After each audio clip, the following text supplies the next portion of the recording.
പെട്ടെന്ന് ആ മനുഷ്യന്റെ മുടി വന്യമായി വളരാൻ തുടങ്ങി. പ്രതികരിക്കാൻ കഴിയുന്നതിനു മുമ്പ് അയാൾക്ക് എന്തോ കുഴപ്പമുണ്ടെന്ന് മനസ്സിലായി. പരിഭ്രാന്തി ഉടലെടുത്തു. ലാബിലേക്കോടി. ശരീരം കൂടുതൽ മാറുന്നത് അയാൾക്ക് അനുഭവപ്പെട്ടു. നെഞ്ചു മാറാൻ തുടങ്ങി. സൈമൺ വസ്ത്രങ്ങൾ മാറ്റി സത്യം സ്ഥിരീകരിച്ചു. അയാൾ രൂപാന്തരപ്പെട്ടു. അപ്പോഴേക്കും സഹപ്രവർത്തകൻ ഹസൻ തിരിച്ചെത്തി. ഒഴുകുന്ന വെള്ളം കേട്ട് സൈമൺ കുളിക്കുകയാണെന്ന് അയാൾ കരുതി.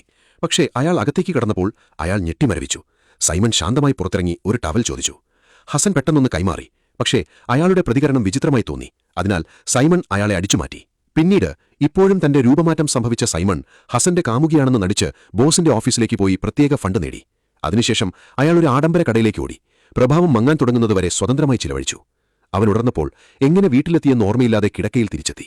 ഓഫീസിൽ തിരിച്ചെത്തിയപ്പോൾ ശരീരം സാധാരണ നിലയിലായി. കുറിപ്പുകൾ പരിശോധിച്ചപ്പോൾ അയാൾക്ക് സത്യം മനസ്സിലായി. അമ്മാവൻ ഉപേക്ഷിച്ച ഒരു മരുന്ന് അയാൾ കഴിച്ചിരുന്നു.